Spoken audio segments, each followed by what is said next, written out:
Bankless Nation, it is the last week of August. It's time for the Bankless Weekly Rollup. Telegram founder Pavel Durov was arrested in France. Why? What are the charges? What happened? And what does it mean for the future of privacy with encrypted messaging apps? Also, does the Ethereum Foundation need to be a little bit more transparent when they send $100 million of ETH to KRAKEN? And why does Vitalik hate DeFi? Or does he maybe not? We'll shed some light on all of this drama. Also, another week, another nasty gram from our friend at the SEC, Gary Gensler. What lucky company is joining the ranks of companies that are in the targets of Gary Gensler and the SEC? Somebody got a Wells notice. Place your bets. Consider which awesome, compliant, US-based company is now receiving a Wells notice. Place your bets. Think about it. We'll come back to this later in the show. Also, consider Gary Gensler's feelings on Pokemon cards and NFTs. Does he think they're securities? And speaking of NFTs, you know, Trump's got a new NFT program he's rolling out. It's like the 4th edition of the Trump card. We'll talk about that. And the MakerDAO rebrand into Sky is underway. So we will give our takes and all the information about the change from DAI to USDS and MKR to Sky. Also, Sony introducing their Ethereum Layer 2 built on the OP stack. Where did this come from? Why does Sony need a Layer 2? And also really bad news for men in the crypto dating department. Yikes, you guys aren't doing so hot. But before we get into all of this, are we talking? You guys. I'm married, okay? Are you talking to I don't want to talk about it. I don't want to talk about it. Moving on. All right, you don't want to be included in that department. All right, before we begin, we got a message from our friends over at KELP DAO. What are they up to?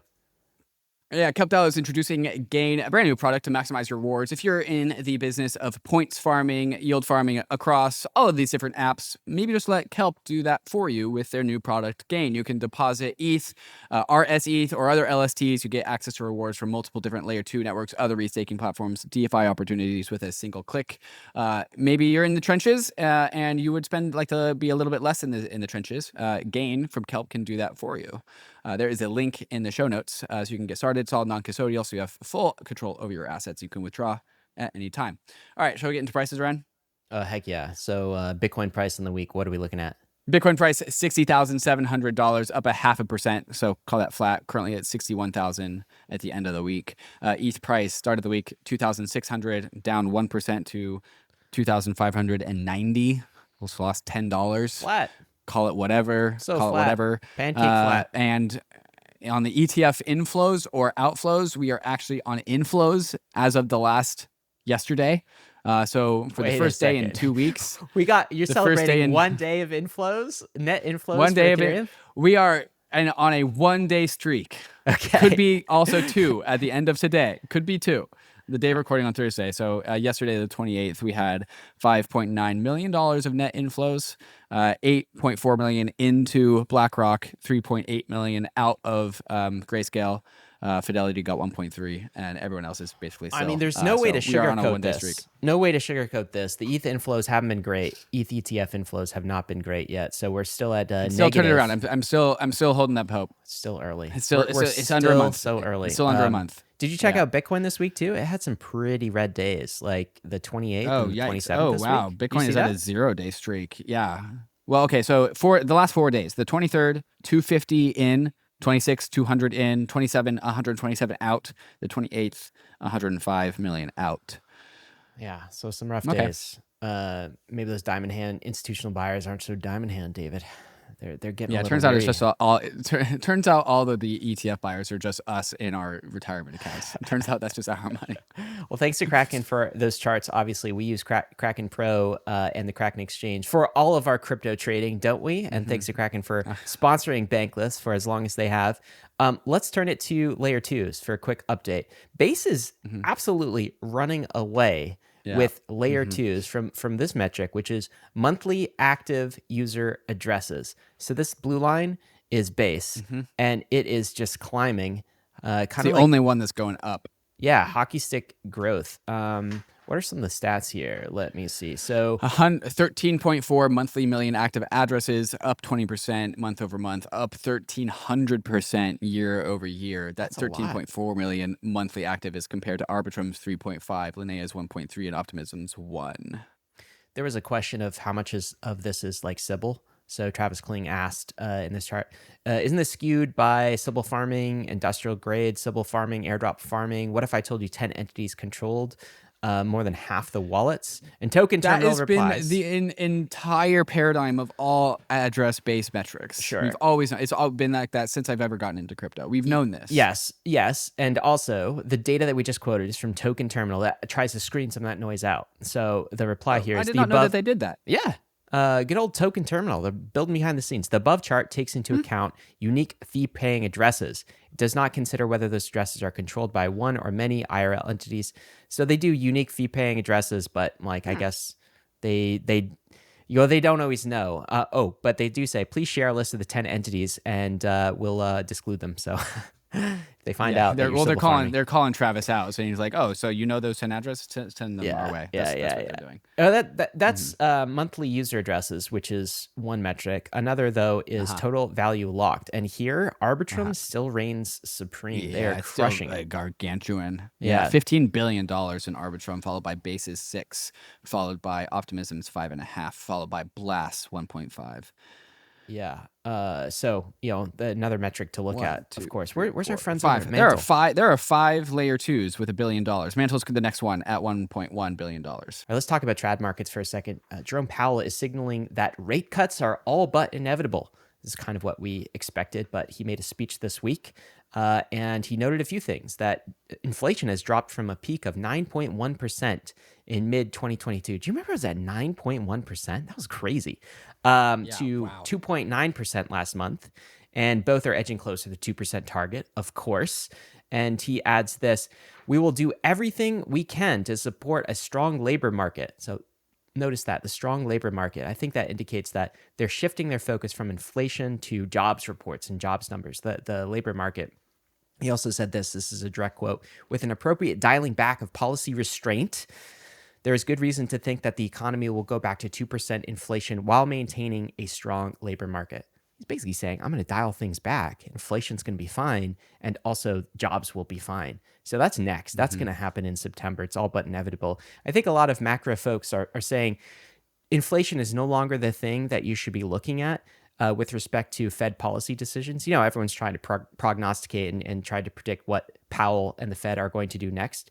But really, the numbers we should be looking at are coming out of the jobs reports. So jobs numbers are now the new inflation, like more important in determining the Fed's next move. So I feel like we might need to incorporate some jobs numbers into this, TradFi update macro section moving forward. So I asked, what are the best job numbers to track? So maybe we'll include some of that moving forward. So that's what's happening on the Fed side. Looks like easy money is back on the menu. Also, this happened towards the beginning of this week, which is where we saw some price increases across the board. ETH got almost up to $2,800. Bitcoin got up to $65,000. So we saw the price action respond here, Nice. both in equities and in crypto markets. But I think people are my suspicion is that they're going to cut slowly. It's going to be a slow move, not whiplash, because they learned their lesson last time. It's going to be a slow cut. So people got really excited, but then they realized that, it's going to be the easy rate cut cycle era, but it's going to not happen all at once. That's my indication of the market.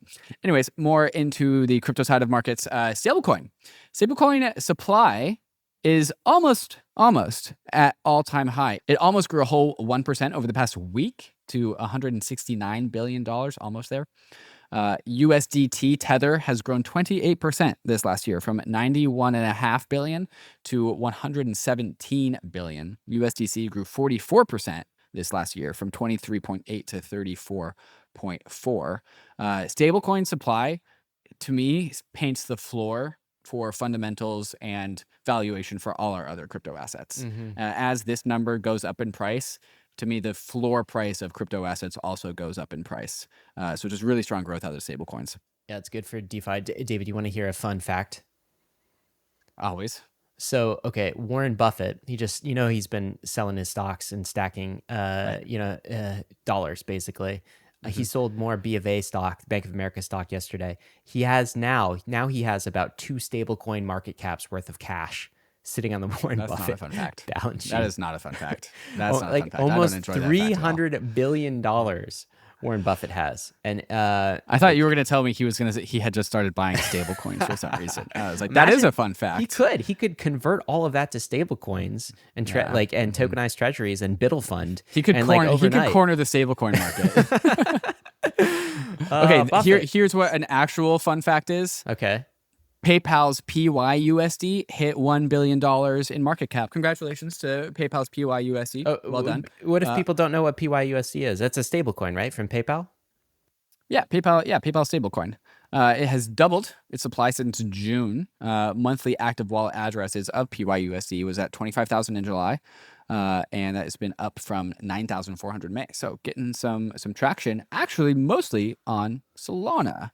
It went from 0 to $650 million of stablecoin supply on Solana in the last 3 months, which is closing in on Tether's supply on Solana. Mostly, apparently, allegedly caused by incentives. Kamano Drift and MarginFi introduced boosted rewards for PYUSD. So when you incentivize things, it happens. But yeah, PayPal PYUSD cornering part of the stablecoin Solana market. David, I've heard Nick Carter say this. Why are you laughing? Just because you said when you incentivize things, they happen, and I just thought, you know, that's brilliant. And also, I was going to bring up the fact. So Nick Carter has told us, and so did Austin Campbell when we had him on the podcast. By the way, that episode's going to come out later with Austin Campbell. It's a great episode. Super good episode. More than stable coins. It was just like about how to going back to the roots. Yeah, how to talk to sort of like the normie on the street in the US and explain why crypto is actually good. Anyway, that aside, they both have said things like PYUSD, PayPal's stablecoin, is actually better in some ways than USDC. Yeah. Certainly not from a liquidity profile. Better from like an investor protections, consumer protections point of view. Yeah, and they can explain this better, but it's because it's like segmented in a trust, and so like it has the settlement guarantees almost like cash in your pocket. It's like a true bearer instrument. And if PayPal goes bankrupt or anything else going like bankrupt, unless the U.S. government literally goes bankrupt, and then we're all screwed. It's redeemable, right? So, which is maybe it's not as clear what would happen in the case of like a Circle bankruptcy or something crazy of what would happen to USDC. I think that's some of the additional settlement guarantees that you get with PayPal stablecoin. Yeah. To further illustrate that point, like your dollars in your Wells Fargo or your dollars in fintech PayPal are an IOU. This is how banking works. We know this. Stable coins are better than those banking in terms of a bankless life. Like using bankless tools, it's pure like USDC Tether stablecoins are better because they're one-to-one backed, right? Like there's not risky lending going on in the background. But PYUSD is even better than the typical stablecoin because of an additional like legal protection wrapper in how it becomes tokenized in the first place. Yeah, it's even better according to them than FDIC insured. It's like dollar in your bank. It's like the most bank minimized stablecoin on existence, other than DAI, which DAI this week actually became a little bit less bankless. We'll talk about that later. Yeah. All right. So people are getting to this point in the episode and they're like, another flat week, another bankless roll up. When? Pump, David. Okay. Another bankless roll up. Here's some optimism for you. Hunt for green October. So historically, I guess we got to skip all the bankless roll ups in September, but historically, you come back in October, we're going to be up. All right. We're going up in October because historically the most bullish month for Bitcoin has been October. Average price performance, second half of the year, 20% for October. It's negative 6% in September, and then plus 6% in November, and then plus 10% in December. So really where you want to be is the back quarter of the year. The last 3 months of the year is going to be good for crypto. You believe this? I mean, I think so. This isn't like my kind of like charting, but like I'm not going to disagree with the facts here. Why would you ever disagree with something bullish, right? What's the incentive for that? I'm just looking. I'm looking back at 2017, dude. When I got into crypto, I got into crypto in June, July of 2017. In June, July, it was 9% and 15%, so pretty green months. That's where I like got into it. In October, it was up 50%, 53%. In November, it was up 51%. And in December, it was up 45%. 50% months in a row. I just remember that time, and I was like so euphoric and just like high on crypto, learning about crypto, like smart contracts and blockchain. I remember the very distinct time in my life. You think you'll ever feel that euphoria again? No, that's like you only get to do college once. You only get to play Dark Souls for the first time once, and you only get to get in crypto for the first time. Oh yeah, there's only, for me, it's only one view, the first viewing of Lord of the Rings, and then after that you only get to do it for the first time once. Second and third viewings annually, of course, in my case. David, we got a lot more coming up. So France has accused the Telegram founder of helping with organized crimes and arrested Pavel Durov. So what does this mean for digital privacy? What does this mean for digital rights? Also, there's some drama around the EF Foundation selling 100 million Ether. You were talking about it in the intro. And there's this rumor, there's this idea that suddenly Vitalik hates DeFi. We'll get into all that and more. Suddenly. Yeah. It just happened out of nowhere. All that and more. But before we do, we want to thank the sponsors that made this episode possible, including our recommended exchange and the place to get prepared for a Q4 of 2024 that's going to be absolutely explosive. That is KRAKEN. If you don't have an account, go get yourself an account. If you want a crypto trading experience backed by world-class security and award-winning support teams, then head over to KRAKEN, one of the longest-standing and most secure crypto platforms in the world. KRAKEN is on a journey to build a more accessible, inclusive, and fair financial system, making it simple and secure for everyone, everywhere, to trade crypto. KRAKEN's intuitive trading tools are designed to grow with you, empowering you to make your first or your 100th trade in just a few clicks. And there's an award-winning client support team available 24/7 to help you along the way, along with a whole range of educational guides, articles, and videos. With products and features like KRAKEN Pro and KRAKEN NFT Marketplace and a seamless app to bring it all together, it's really the perfect place to get your complete crypto experience. So check out the simple, secure, and powerful way for everyone to trade crypto, whether you're a complete beginner or a seasoned pro. Go to kraken.com/bankless to see what crypto can be. Not investment advice, crypto trading involves risk of loss. The OBOL Collective is up and running and is maybe one of the most important collectives that you've never heard of. OBOL is bringing distributed validators, or DVs, to the Ethereum staking stack. Distributed validators allow multiple parties of people running multiple nodes to create a single virtual Ethereum validator together. This makes participating in Ethereum consensus more accessible,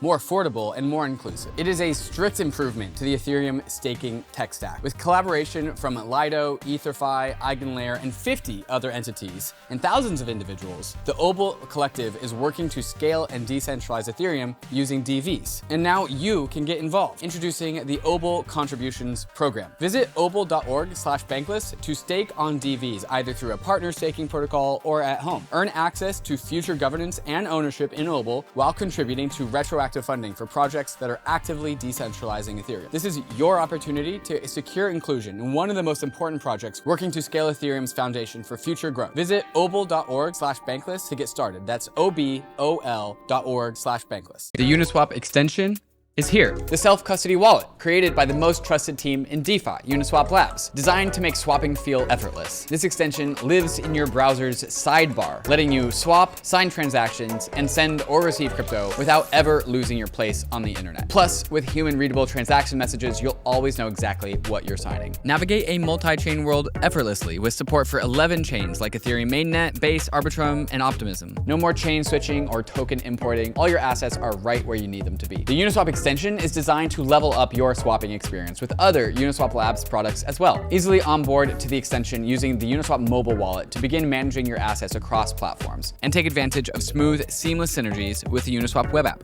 So go and download the Uniswap extension today by clicking the link in the show notes. Just another way Uniswap is helping you swap smarter. Telegram founder Pavel Durov arrested in France this week, Monday this week. Pavel was placed in custody by agents of France's National Anti-Fraud Office. According to French news, this TF1, he was arrested at the airport and was subject of a search warrant from OFMIN. Sounds like some France, alphabet agency. It's an investigative agency which combats child exploitation in France. Okay, so what are the charges? The French judge put Durov under formal investigation in a probe into organized crime on the messaging app Telegram. He was granted bail, which he used on the condition that he pays €5 million, reports twice a week to police, and does not leave French territory. The charges are out of jail on bail right now. I'm showing that on screen. It looks like he's being just FYI. into. He can totally afford $5 million. That is not Yeah. a concern for him. It's like $15 billion net worth. Anyway, go on. Yeah, he's doing great. The charges: complicity in selling child sex abuse material, drug trafficking, fraud, abetting organized crime transactions, refusing to share information or documents with investigators when required to by law. The French judge said in the statement that Telegram has been used in various criminal cases, but almost entirely ignored judicial requisitions. Other French investigation services and public prosecutor offices, like the Belgian ones, shared a very similar observation. This prompted the Paris Prosecutor's Organized Crime Office to open a probe into possible criminal liability of the managers of this messaging service in the commission of these offenses. This probe began in February. Okay, so what does it mean for Durov now? He is being placed under formal investigation in France. It does not imply guilt, or does it necessarily lead to a trial? The only thing that we know is that the judge has considered that there is enough evidence to proceed with a probe, so the probe shall go on. This investigation could perhaps last years, or sent to trial, or shelved. But that's kind of where we are. This really surprised me. I was shocked. I think a lot of people were shocked by this. We actually had reached out and tried to get Pavel on the podcast not too long ago. You know, apparently he's a very difficult person to contact. I think because he has these types of security perhaps concerns. Yeah, when you're getting probed, you don't want to go on a podcast. Did you read? So this is the English translation of the actual letter for the prosecution of Pavel. So I don't know how many, there's like, 13 or so charges here, at least complicity charges, like complicity in fraud in an organized group. But some of these last ones, like, you know, you mentioned the child sex trafficking, child pornography type things, illegal drugs, all of the sales, complicity in those things, not him actively doing it, but because Telegram hosts rooms where people were allegedly doing these things, then he is culpable according to these charges. Right. And also just generic things like this, David, providing cryptographic services designed to ensure confidentiality functions without proper declaration in accordance with the laws. What the hell does that mean? You just provide encryption? Sounds like they're trying to regulate math is what that sounds like. It sounds like a Gary Gensler just come in and like register your encryption service. What Sir, does do you have this a license mean? for that math? Seriously, providing cryptographic services ensuring only authentication functions or integrity control functions without prior declaration in accordance with the law to use encryption? What is this? Another charge, importing cryptographic services ensuring only authentication functions or integrity control functions without prior declaration in accordance with the law? I mean, this seems like it's more than just like, you know, drugs and like money laundering charges of people, by the way, not Pavel, but people using his app doing these things. And the charge is basically that Telegram should be present and monitoring all of the Telegram users across 1 billion different users in all of the groups and making sure that this stuff doesn't happen. It's also, it seems like some of these charges are specifically about Telegram using some encryption type services. And it should be told that Telegram does not use end-to-end encryption on all of its chat rooms, right? It's not perfect secrecy. It's not perfect encryption. Yes, and this has been a criticism of Telegram that I think is like pretty valid and like pretty warranted. Like Signal, for instance, does provide end-to-end encryption. So this means that Signal if there was does not know what you're saying inside of Signal. They don't know. Right. So this is a criticism. But yet, when I read those generic charges, right, the concern here is that this seems to be a throw everything at them, see what sticks. And these same charges could be applied to like any messenger app, like a Signal, for instance. Anything with encryption, yeah. Yeah. I mean, did Signal come in and like register, provide cryptographic services designed to ensure confidentiality? Like, did they do that in France? Providing cryptographic assurances to services to provide confidentiality. If that was like listed in like this iOS app like feature button, I'd be like, oh, sick, download. You like use it. It's scary. I think it's scary. I think that this is a major sort of war on encryption prong, and a lot of people see it as such. Just a little bit more about the architecture of Telegram. For those that don't use it, much of the crypto industry runs on Telegram. Like I have so many Telegram groups. I use it every single day. It allows for one-to-one conversations. It also allows for group chats and also allows for chats that have channels for one-to-many broadcasting. up to 200,000 people compared to the maximum of 1,000 for WhatsApp. And so there have been some concerns that you can spread misinformation this way. End-to-end encryption is not available for group chats and channels. End-to-end encryption, there is a privacy mode in Telegram where you can start an encrypted chat, a private chat with you and whoever's on the receiving private end. DMs, me and you, we could do that, private right? DMs. Yeah, not end-to-end encrypted, but that it is possible. But then the default mode of Telegram is, I think, the way I think this works is like default mode is actually like they are able to see the contents, like they can review. So Telegram, it's the plain company text. can, or any government agency that's spying on Telegram and like requesting their data set, and Telegram submits it to them, can like see all of the chats in Telegram. Basically, that's not like encrypted. Right. So generally, my rule of thumb when it comes to subjects like this is that if it can be regulated or controlled, then it should be regulated or controlled.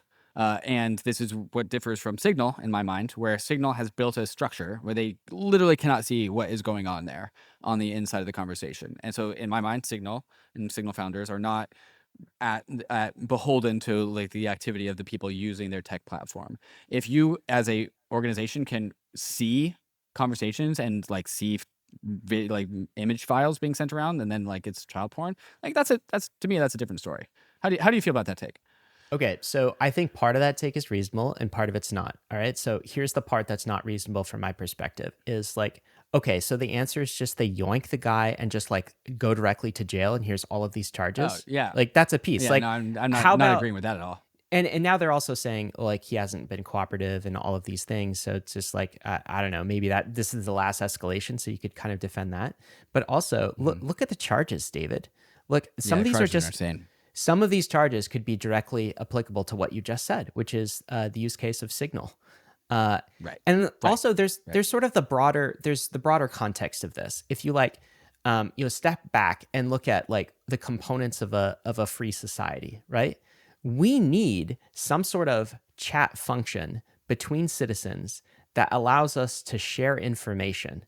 There's all sorts of ignoring the illegal activity. There's all sorts of information that's being shared, front lines of the war, for instance, things that get censored in other places, things that maybe the state doesn't want you to say. I mean, in any free society, you need cloisters that are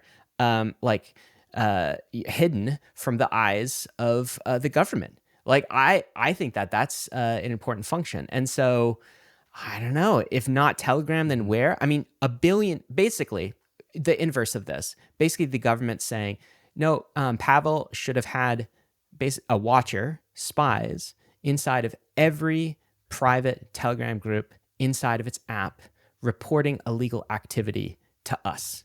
That's kind of the inverse of that. When you say it like that, I mean, that doesn't sound like a good equilibrium either, does it? So I hear what you're saying, and I hear that argument, and also I don't like where this is going, is what I would say. Yeah, the trend is not healthy for sure. Let's get to some comments. So this is the president of France, Macron. He says, I have seen false information regarding France following the arrest of Pavel Durov. So there's a lot of bad press. He says, in a state governed by the rule of law, freedoms are upheld within a legal framework, both on social media and real life, to protect citizens and respect their fundamental rights. He says, basically, this is the judiciary, fully independent. This is not political. This is not driven by France for some sort of, political means. To arrest him. Here's a funny tweet that we read. Imagine you own a large apartment complex. France says it is a legal requirement for you to put microphones in every room and let us listen. And you say, no, people should be able to have private conversations.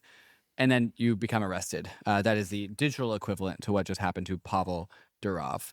Vitalik, who says, I've criticized Telegram before for not being serious about encryption, but given the info available so far, the charge seems to be just being unmoderated and not giving up people's data. This looks very bad and worrying for the future software and comms freedom in Europe. This is Gary Kasparov with an alternative take. He says, there's much to learn about Durov's arrest, but my first thought is not dependent on supposition or motivations. As admitted by Kremlin propagandists, Telegram is widely used by the Russian bureaucracy and military, so it has been used for acts of war and war crimes in Ukraine. He goes on and says a full thread, but it's basically Durov is not the person you think he is. Don't hold him up as a martyr or a hero. And by the way, we don't know. Maybe he was working with like the Russians. Maybe he's a KGB agent, right? There's some of that's being injected here as well in the conversation. Like, who knows at this point?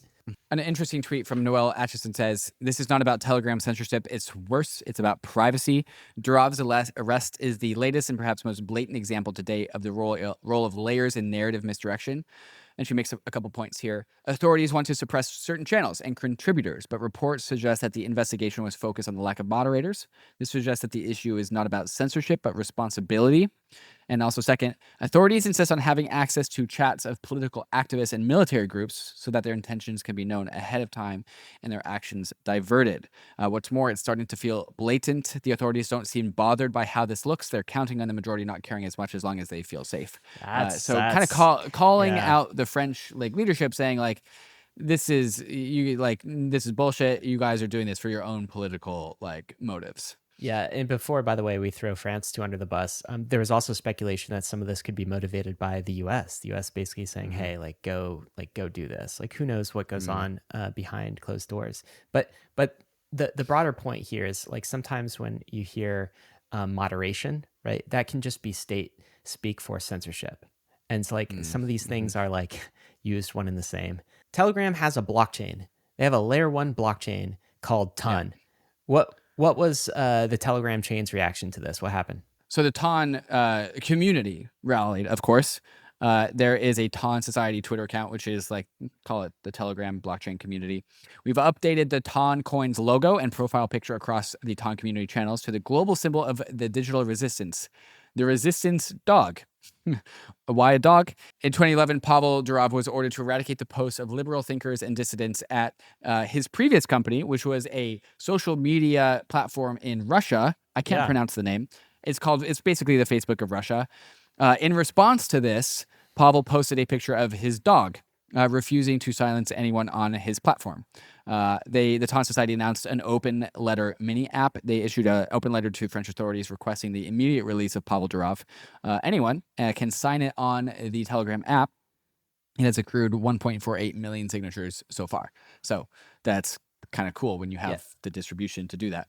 I mean, that's a good point earlier. Like Pavel's history, my impression was always that the Russians were kind of out to get him. I mean, that's why he had to sort of like free Russia. He became a citizen of France. He made a social media platform in Russia. He made a social media platform, had to leave Russia in 2011 because if you get too much power in Russia and you're not part of like the inner circle. Yeah. If you're not censoring things, like that's a problem for the Russian oligarchy. Yeah.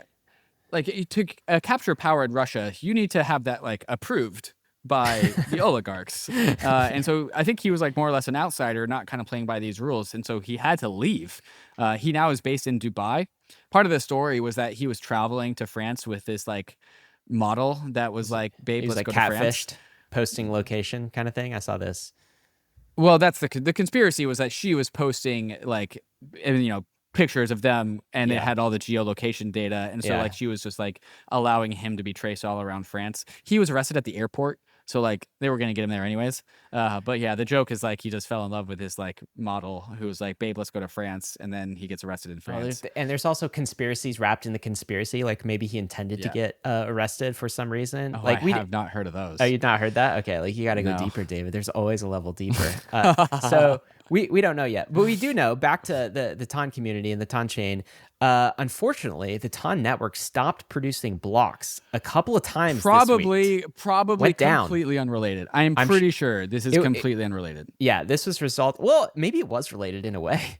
This was the result of network overload caused by high number of dog transactions. Maybe the dog transactions were related to the new like dog insignia and a meme coin launched on Ton called Dogs as a result of the founder getting arrested. The Ton validators were overloaded, the chain down, causing them to lose consensus. Took the chain down, so I guess it is related. It is not coming from like this is not a state-sponsored attack of Telegram.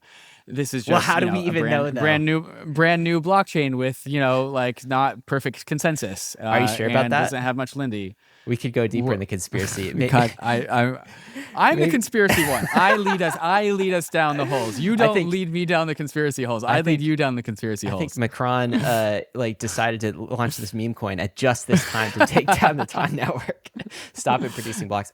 One learning lesson from this is like, hey, layer ones are hard. Keeping them up is very difficult. Right. I mean, so, you know, like especially if you don't have a spec or you're a single client blockchain. Hey, now's not the time, David. I'll save that for another week. Let's talk about the importance of multi-client blockchains. Is always the time to talk about multi-client designs.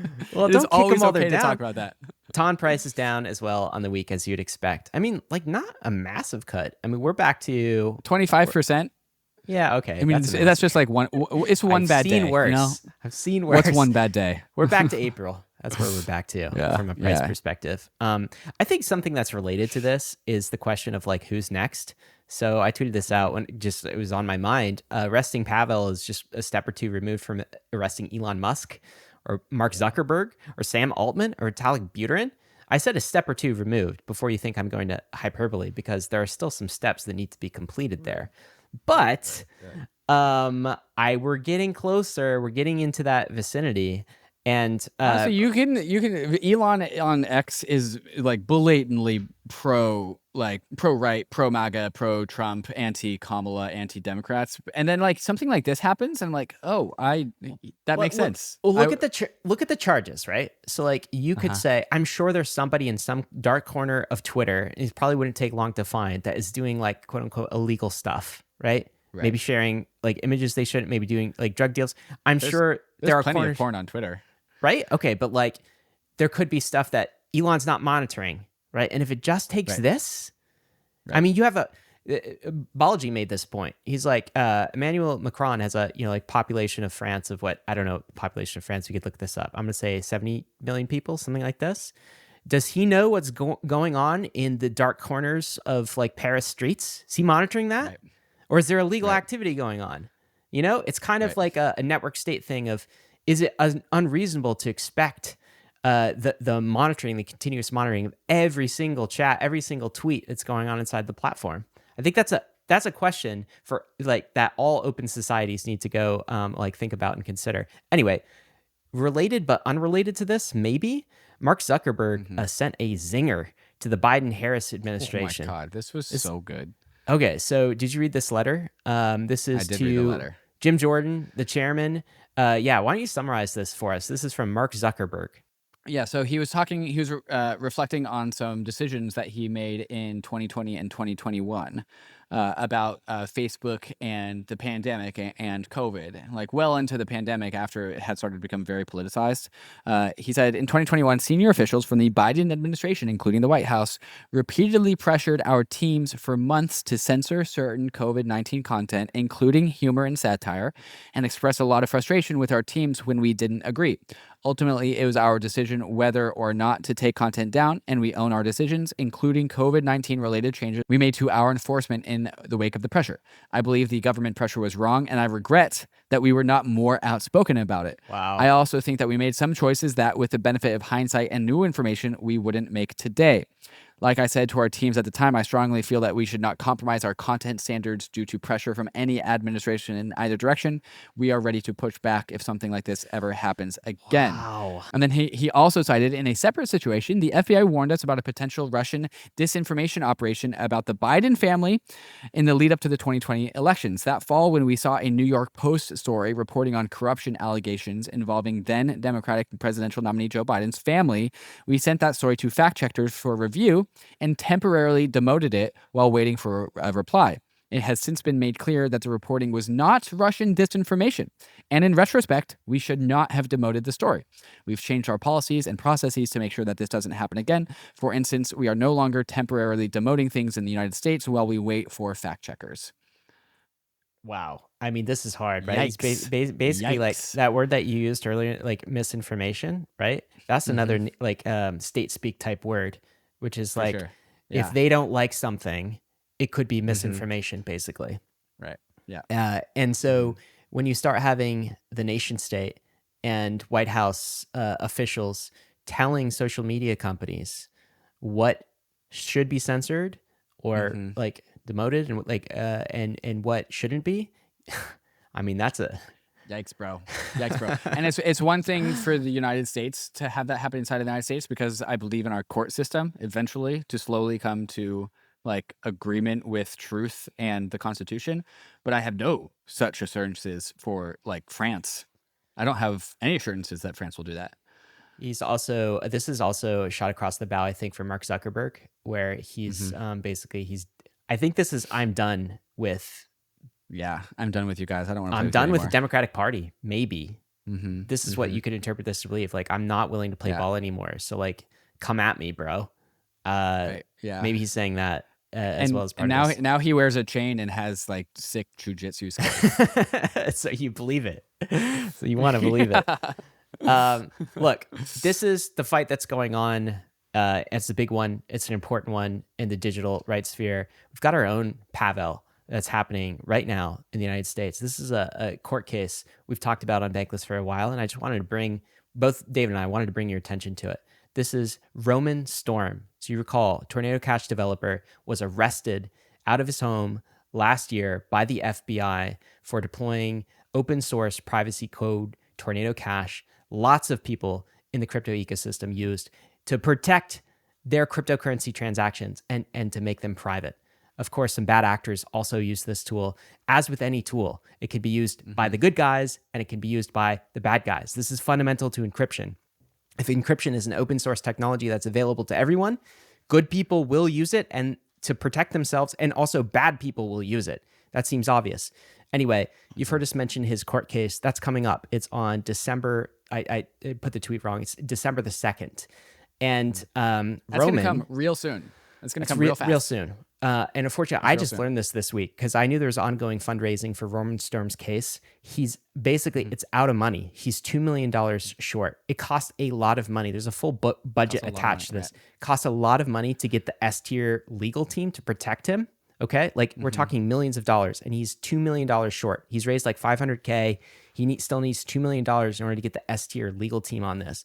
This court case, the U.S. versus Storm, will be a defining historic court case for digital property rights in the United States. It's like going to determine, David, if we have the right to private cash in any form. It's going to determine, like, even if... It's going to determine whether or not smart contracts can be made illegal by our government. This is the court case that says that Tornado Cash is allowed or not allowed. Is the notion of a smart contract able to be made illegal? This is that court case. It just so happens there's this one guy that is either going to go to jail or not based on the outcome of this. But the precedent is perhaps the most crucial precedent that this industry has ever had. Fuck Gary Gensler. Fuck the SEC's insecurities. We'll fight those court cases too. Final boss. But this is the final boss. This is probably the most high leverage court case that is going to exist, has ever existed as it relates to the crypto case. Yeah, and if we don't fund it as a community, like, hugely disappointed, right? So we're just going to bend over backwards and be like, okay, we'll just have the illegal smart contracts. Well, but do you know what he gets? Like, you know what he gets if we don't fund this fully is a private attorney, defense attorney, just randomly assigned by like whoever's available, right? Instead of the S tier, like, we need to have we need to have the A team on this in order to actually have a shot at winning this case. Anyway, we'll include a donate link in the show notes. David and I, Bankless, has donated to this in the past. We're prepared to in the future. We're gonna up it. We're gonna up it. Yep. And we'll have more information about this in the weeks to come, because like, we can't leave this deficit out there. This is the most important thing. It's I don't want illegal smart contracts. That is antithetical to why I am here. And I know we have the biggest super PAC ever, apparently, like $130 million in the fair shake, or however large that is. Let's get $2 million into Roman Storm's defense so that we can have permanently legal smart contracts. That's how I see this. I agree. All right. We got more to talk about, David. What's next? Sony introduced a brand new Ethereum layer 2 called Soneium. Yes, that's Sony, perhaps the maker of the TV that you might have in your living room. Walkman. That's Sony. yeah, Walkman, yeah. Trump launched another NFT collection, so we're going to go listen to that. And Gary Gensler does his job and takes down another scammer in crypto. Yes, wait. No, just kidding. It's a very legitimate, compliant United States-based company Yeah. that employs hundreds of United States-based employees, and they just got issued a Wells notice. Gary. Last time to place your bets about what that company is. Try to imagine it. Think who it is. We'll see if you get it right. But we're going to go ahead and talk to some of these fantastic sponsors that make this show possible, and then we'll be right back. New projects are coming online to the MANTLE Layer 2 every single week. Why is this happening? Maybe it's because MANTLE has been on the frontier of Layer 2 design architecture since it first started building MANTLE DA, powered by technology from EigenDA. Maybe it's because users are coming onto the MANTLE Layer 2 to capture some of the highest yields available in DeFi, and to automatically receive the points and tokens being accrued by the $3 billion MANTLE treasury in the MANTLE reward station. Maybe it's because the MANTLE team is one of the most helpful teams to build with, giving you grants, liquidity support, and venture partners to help bootstrap your MANTLE application. Maybe it's all of these reasons all put together. So if you're a dev and you want to build on one of the best foundations in crypto, or you're a user looking to claim some ownership on MANTLE's DeFi apps, click the link in the show notes to getting started with MANTLE. ARBITRUM is the leading Ethereum scaling solution that is home to hundreds of decentralized applications. ARBITRUM's technology allows you to interact with Ethereum at scale with low fees and faster transactions. ARBITRUM has the leading DeFi ecosystem, strong infrastructure options, flourishing NFTs, and is quickly becoming the Web3 gaming hub. Explore the ecosystem at portal.arbitrum.io. Are you looking to permissionlessly launch your own Arbitrum Orbit chain? Arbitrum Orbit allows anyone to utilize Arbitrum's secure scaling technology to build your own Orbit chain, giving you access to interoperable, customizable permissions with dedicated throughput. Whether you are a developer, an enterprise, or a user, Arbitrum Orbit lets you take your project to new heights. All of these technologies leverage the security and decentralization of Ethereum. Experience Web3 development the way it was always meant to be: secure, fast, cheap, and friction-free. Visit arbitrum.io and get your journey started in one of the largest Ethereum communities. Launching a token? Don't let complex legal and tax issues slow you down. TOKU provides specialized support to optimize your launch and ensure that you as a founder and your team and your investors get the most tax-efficient outcomes. The TOKU team understands the crypto space inside and out and will ensure your token launch is fully compliant while maximizing tax efficiency. TOKU can connect you with the best attorneys if you need them to make sure that you have the best advice, and TOKU can help to optimize your taxes so you pay the least possible amount of taxes while still maintaining legal compliance. With TOKU's guidance, you can concentrate on building your company while TOKU handles the logistics. Token launches don't have to be complicated. Talk to TOKU today to get a free initial token valuation. Some backlash to the Ethereum Foundation this week after somebody identified on-chain $100 million coming from an EF wallet to KRAKEN, our lovely exchange and sponsor.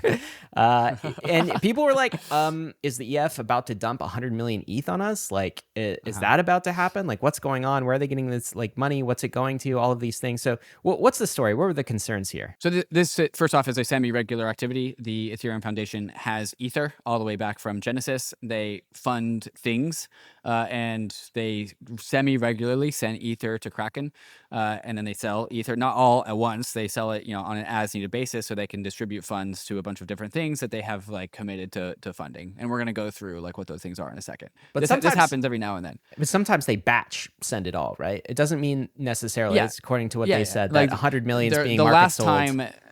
Yeah, the last time they sent 35,000 Ether to KRAKEN was however long ago, and then they have been selling that until now, and then like, oh, we ran out of Ether, we need to pay more people, so let's send another 35,000 Ether, and then we'll slowly sell that. This is just what foundations do. This is why we have foundations. They pay for support. And I think it has always been, since my time in crypto, like a cry of the Ethereum community. Not that this is happening. I think we're all in support of some of the things that they're funding. It's the lack of transparency of like when or how and where this is going. It just happens randomly, and then all of a sudden everyone wakes up and like, oh, we're 35,000 ETH just got sent to Coinbase. There's like a little bit of a sticker shock phenomenon, and people are like, yo, whoa. It's like, that, and there's also a cry for transparency. It's just like, where's all this money going to? Yep. So Aya Miyaguchi, who's the director at the Ethereum Foundation, she tweeted out, this is part of our treasury management activities. The EF has a budget of $100 million a year, largely made up of grants, salaries, and many of those recipients are only able to accept fiat. This year, we were advised to not do any treasury activities due to regulatory complications. And so we were not able to share the plan in advance. Also, this transaction is not equal to a sale. They always planned and gradual sales from here on out, like I said. So here's Eric Connor, who's been one of the ones who's always asked for ETH transparency. He says, the lack of transparency from the Ethereum Foundation 10 years in is both shocking and extremely frustrating. It's really not a lot to ask for simple financial reports or clarity around fund movements and usage. Anthony Cesano says, I understand that people want more transparency around where the money goes, but it is not just being spent on bullshit. It is being used to further steward the development of the Ethereum ecosystem and fund many critical projects that otherwise would not get any funding. Let's keep on pushing for more transparency from the Ethereum Foundation, but let's also do it in a constructive way that benefits the ecosystem. Trashing the EF for spending $100 million a year, which is absolutely relatively tiny to the Ethereum's $320 billion market cap, is not constructive. Okay, so Josh Stark, who is a member at the EF, actually put out a fantastic thread about some of the fundings that the Ethereum Foundation does.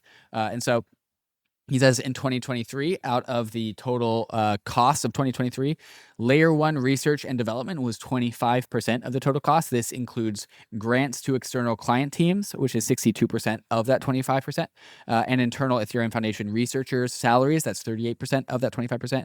This is teams working on cryptography and zero-knowledge proofs, execution layer and developer tooling like Geth, privacy and scaling explorations, Solidity, and more. And there's also a new institutions section, which is 37% of that total amount. This is including the Nomic Foundation, the Decentralized Research Center, the Decentralization Research Center, Layer 2 Beat, who we all love, 0x Park, who's doing, in my opinion, some of the sickest work in cryptography and smart contracts that we have. Shout out to the episode that we did on autonomous worlds not too long ago. And there's some other things as well.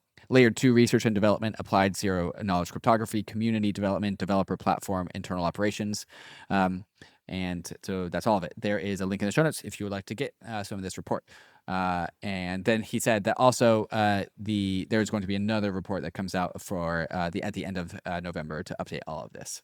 I thought this was a solid answer to kind of like more that was great. transparency. Like here it is, and I think this That was quelled great. a lot of the concerns that the folks had. I think zooming out. To be clear, a lot of the concerns that the folks had was like, meh, somebody selling $100 million, meh. I think so. But like also transparency is valid, but now we have Transparency is super valid. So call Super off the valid. dogs a little bit.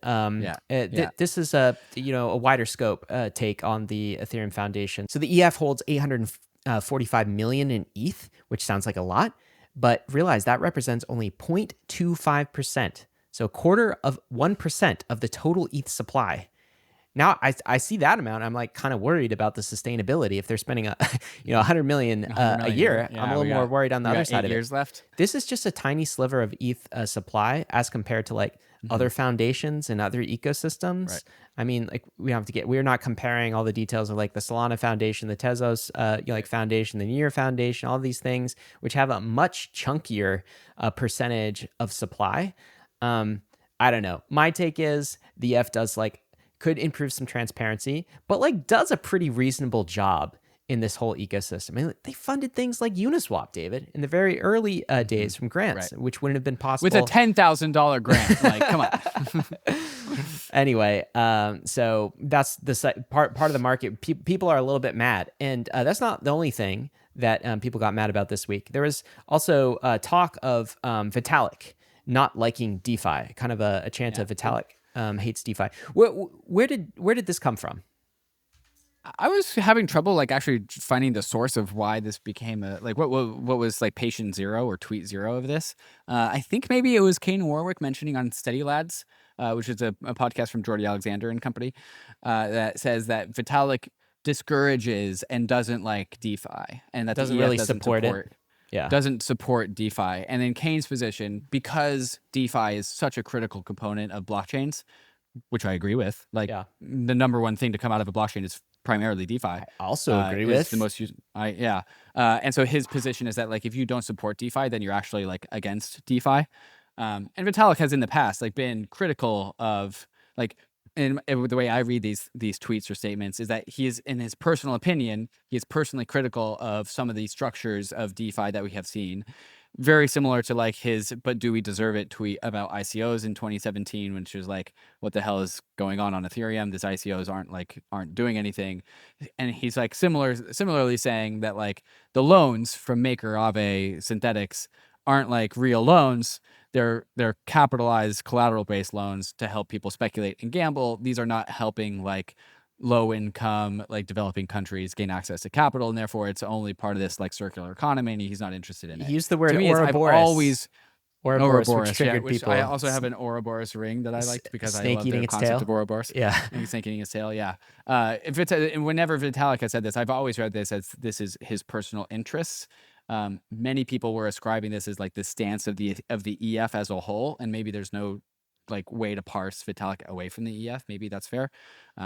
But that's been like kind of the stance here. Yeah, I think in particular that sort of term Ouroboros was triggering to people because they're like, yeah, that's crypto, that's money, that's like the entire purpose. That's how we bootstrap Ouroboros, things. yeah. This was Kane's original tweet that we were referencing. He said, if the only thing propping up your chain for the last 5 years is DeFi, and the best you can muster is begrudgingly tolerating it, you are anti-DeFi. So he wants just more than like, DeFi is good and I'd prefer better use cases. He wants, I think, Vitalik and the EF, like his expectation is to have them be overwhelmingly positive towards DeFi and just being like, it's the greatest thing ever, which like, I don't know. I don't think that's entirely unfair, but there's also like, it's not a crazy take. I mean, for us, for Bankless, the reason we actually started this podcast and this entire movement was because to put the focus on DeFi. We think that is the killer. Going Bankless is the killer use case of crypto, but it's not the only use case. And I get that's fair game, I think, to be Vitalik, to have Vitalik be interested in other things. Anyway, here's another take on the Ouroboros thing. This is Rhett Ship. In my opinion, you could just as easily say ETH is downstream of DeFi. It accounts for the majority of usage and gas fees on the chain. Usage is the primary value driver of Ether. Ether is used heavily in DeFi as collateral. There's also a major value driver for ETH. This is sort of what Justin Drake has said in the past, which is like ETH is pristine collateral. It's where the whole ultrasound money meme came. I feel like for someone like Drake, who also works at the EF, he is probably more bullish than Vitalik on some of the ETH is money and ETH is DeFi use cases, though I don't want to put words in his mouth.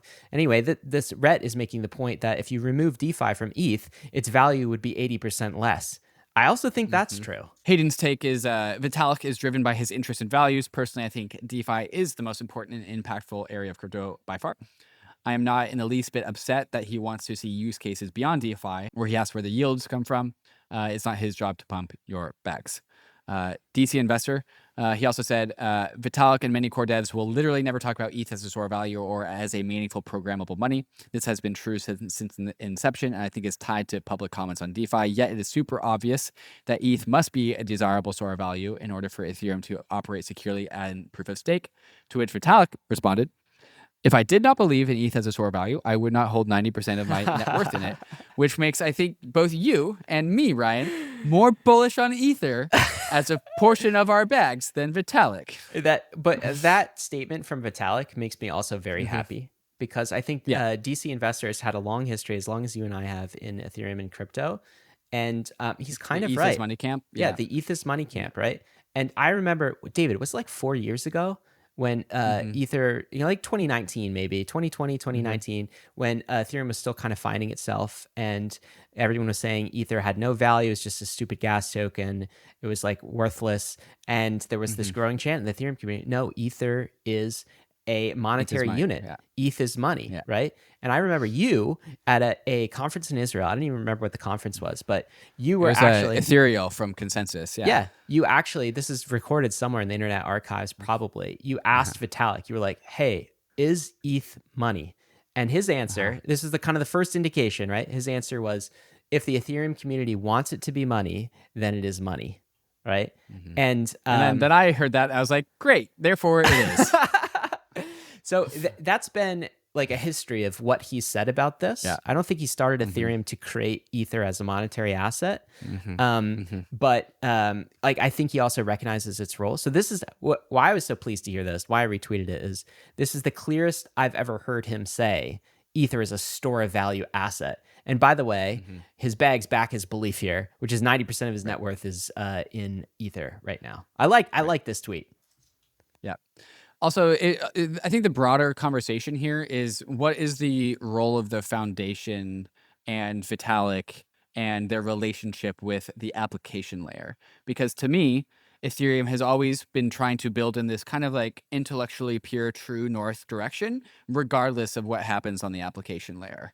So like people like Kane and maybe like greater Ethereum are asking for a little bit more of like BD and growth out of the things built on the app layer, things like Aave, things like synthetics, or support, but it's all in general. It's more just support, whatever with that unspecified word means. I don't Yeah. really think there was any specifics offered of like what they're really looking for here. Maybe just better public statements about DeFi, but it's always been Vitalik and the EF's stance to be neutral about what happens on the app layer and not bias any one application over another or any sector over another. And that's always been how I've thought that they would take a stance towards the app layer. And I think people these days are kind of just like, we know DeFi is useful. Like we know this is benefiting your chain. Like why wouldn't you support this? And like I think Solana actually does this well. When we had Kyle on, this is what he talked about. It's just like Mark Zeller from Aave said that like the EF has never really talked to anyone from Aave. Like, what's up with that? And I think the Solana like growth marketing, BD, like go mentality would be one that would like, yeah, let's talk to people, let's talk to the builders, and let's help them build what they want.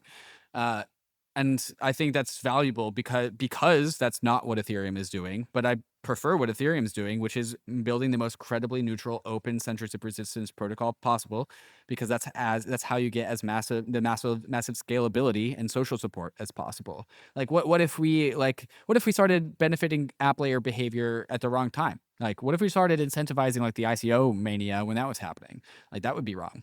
And so I've always believed in the stance that the Ethereum protocol should be as credibly neutral as possible.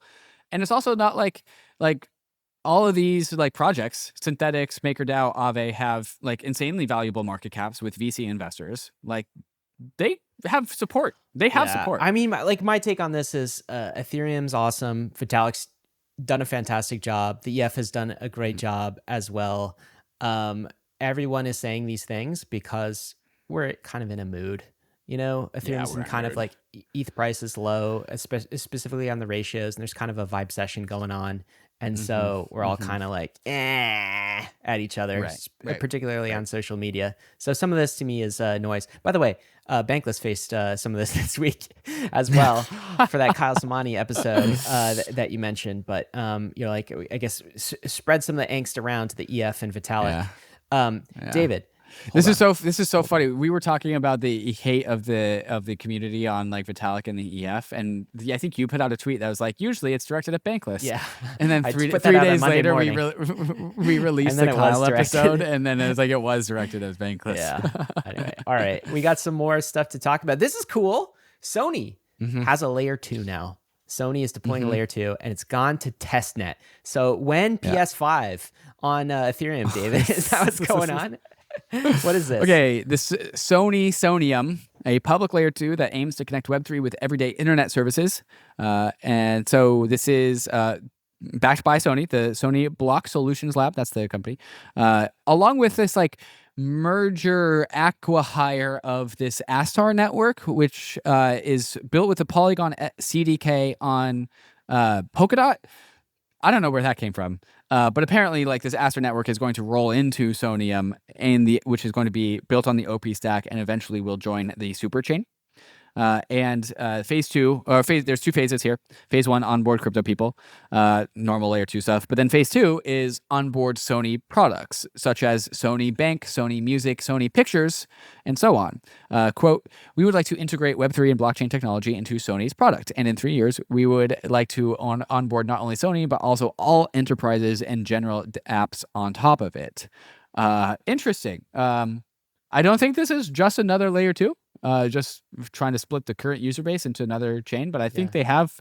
It sounds like an IP enterprise chain. Plans. Sounds like an enterprise IP chain almost. You know, we were talking about the story. The second in 2 weeks.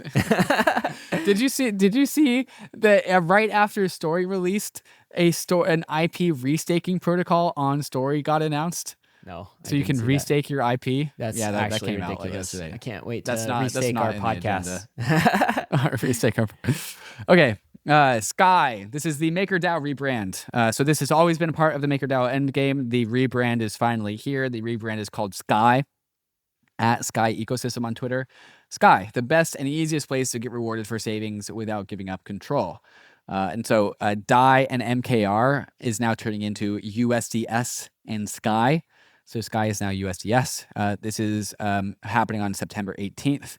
It's voluntary. So both Maker and DAI in its current form will remain in existence as legacy tokens.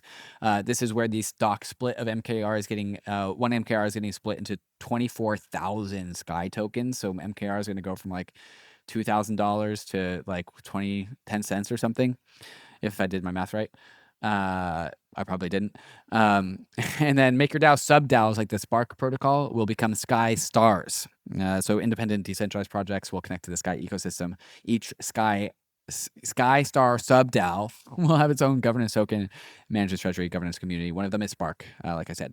I'm gonna miss Maker. I'm gonna miss Maker. I got my start in DeFi back when it was called, actually not DAI, it was Psy, single collateral DAI, right? Single collateral DAI. Now DAI is going, now Maker's going. I guess, this guy's cool, but I'll miss Maker. But what's wrong with everyone's gotta Maker grow and up. DAI, bro? I I don't thought know. that brand didn't was you tell fine. me their Twitter account got taken over, right? The Maker Twitter account. Yeah, they yeah. released it, and some. So they some guy picked changed. it up. If you were once following MakerDAO on Twitter, you are now following Sky Ecosystem. They just swapped their handle, but then some guy just picked up the empty MakerDAO handle. So some guy that's mine now. is just his name is not MakerDAO, and it's at MakerDAO on Twitter. There is one important difference that I would like to highlight. DAI does not have a freeze function, which has been one of the best properties about the MakerDAO system that I've enjoyed and espoused. It's the most bankless stablecoin that exists because there's no freeze function. USDS has a freeze function. Does it really? Which is, yes. Bro, yes. All right. Well, it's why I don't enjoy it. All right. Well, speaking of disappointment, David, politics.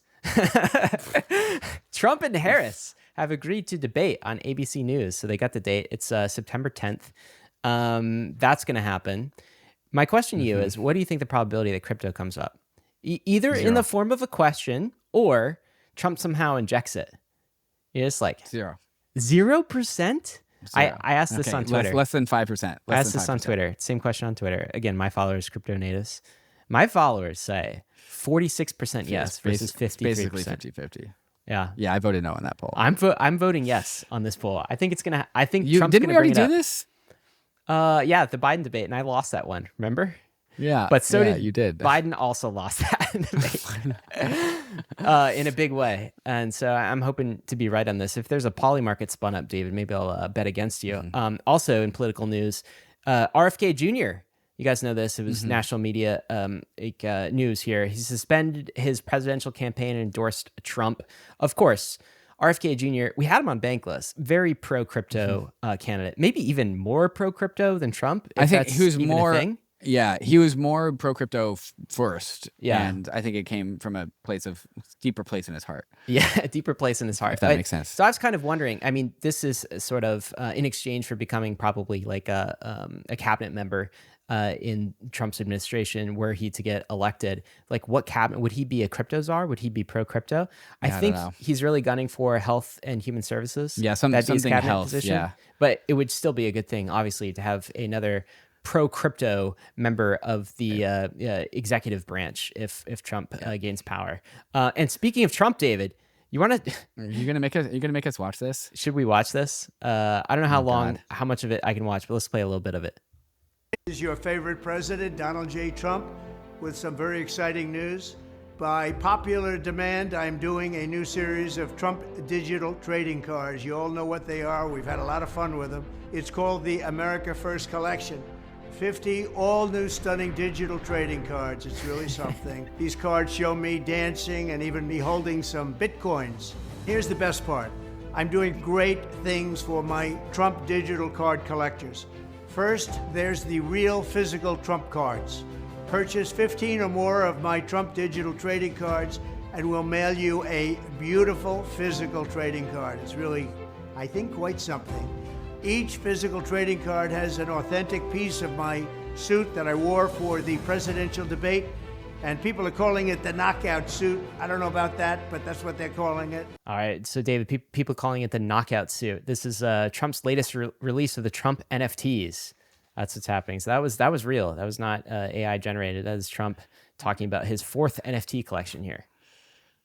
Everyone rush to go get them. Do you know how much they cost?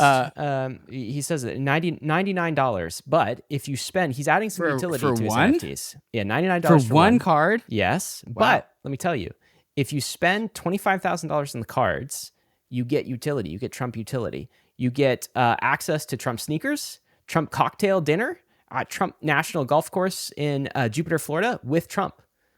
It's kind of the Gary V play, you know, like I got these NFTs, and if you buy certain NFTs of a certain amount, then like you can meet me in person and we'll do things together. It's utility to the NFTs. Okay, Ryan, we are getting towards the end of this episode.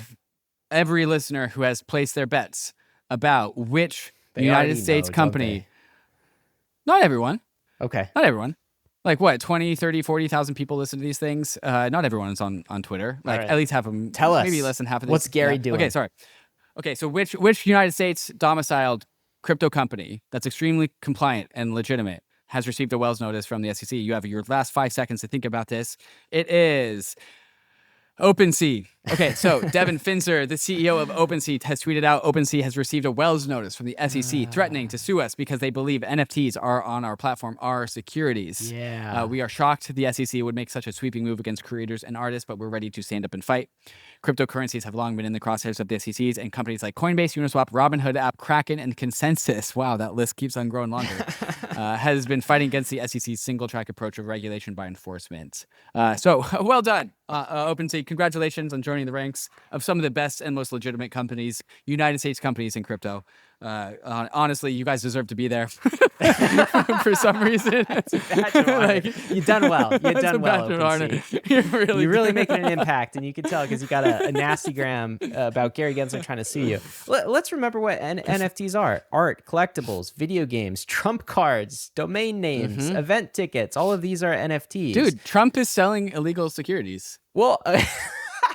By the way, do you think there's is something to that? Is that why the executive branch and Gary Gensler are prosecuting it? There's another conspiracy for you if you want to go down. I think it's certainly interesting timing and a terrible look for the Democrats. Not that they needed any more terrible looks. Look at this. DC investor goes, holy shit, they're selling illegal securities on eBay. And he's tweeting a picture of eBay of a Magic the Gathering card on eBay if you want to bid on this $2 million Magic the Gathering card. Yeah. Wow. That's more than CryptoPunks right now. That's a nice card right there. Oh, wow. Don't remind me, bro.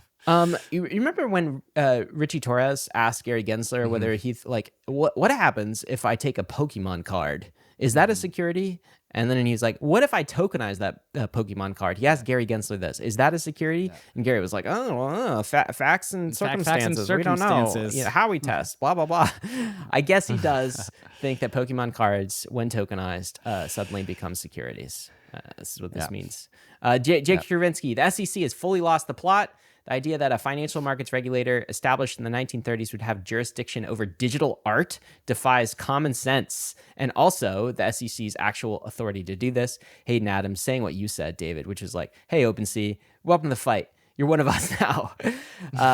Devin Fisner is planning to fight this, which is fantastic. So more legal bills that we as taxpayers are paying for Gary's, senseless crusades to stop you from buying digital art on the internet. That's where we are in 2024.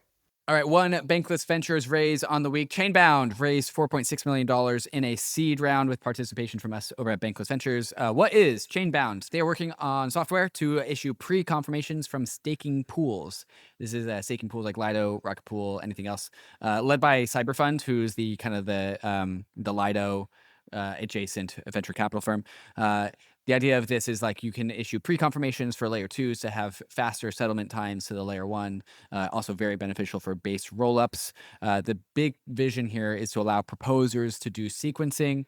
So it's a pretty interesting infrastructure that kind of ties layer 1 and layer 2s together much more intimately, I would say. So congratulations to Chainbound for the raise. And unfortunately, as we end this episode, David, I got some bad news for you, man. As a single dude in crypto, what could this possibly be? Some bad data just came out. This is Nick Carter tweeting out a chart of data around the unattractiveness of male nerd hobbies. So it's basically plotting which male nerd hobbies are the least attractive to women. And we got a lot on here. We've got video games, we've got comic books, we've got cosplay, we've got Magic the Gathering, we've got Dungeons and Dragons. Unfortunately, crypto ranks as the second most unattractive male nerd hobby out there, and it only loses to one, which is Funko. What is Funko? Funko Pops, the little Funko Pop collectibles things. Dude, I don't even know what that is. I don't know. Well, second place, very unattractive. Well, apparently. You said this is bad news for me, but actually this is just not related to me because this is for nerd hobbies. Crypto is a lifestyle. And so it's just not relevant. It's not a hobby. Yeah, it's not a hobby. It's more than a hobby. It's not a hobby. Crypto is life. Yeah. So there you go. I can't believe though that it's worse than cosplay. That hurts. Yeah. Boys just aren't allowed to have fun, you know? Your hobbies are unattractive. I guess so. I guess you got a date in crypto if you want to get something to happen. David, we got a moment of zen. This is Song a Day guy.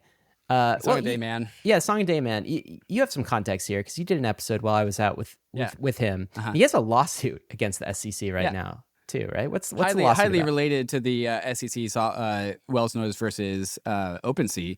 They are suing the SEC for setting the precedent that NFTs are securities, basically.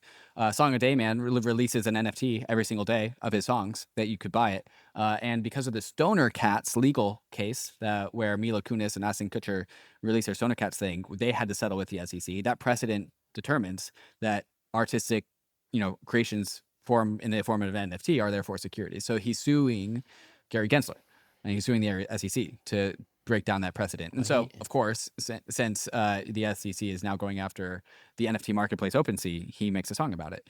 And you can go buy that illegal security that he may or may not be issuing with the link in the show notes if you are so interested. So Gary Gensler, this is who you're up against. A moment of zen in just a minute, but risks and disclaimers when you serve first. a Wells Notice, this is who you're serving. Crypto is risky. You could lose what you put in, but we are headed west. This is the frontier. It's certainly not for Gary Gensler, but we're glad you're with us on the Bankless journey. Thanks a lot. This is why we're fighting. Want to get it in writing. So we're clapping back at the battle that he's inciting. He's a bad boy. Screw it. Let's just do it. Let's sue the SEC and make them prove it. Shh, prove it. Gary, please hear me. Your institutions don't scare me. We've had enough of your unjust bust coming after us unfairly. Oh, Gary, we're through. Out of options to choose. It never ends. You attack my friends, that's why I'm suing you.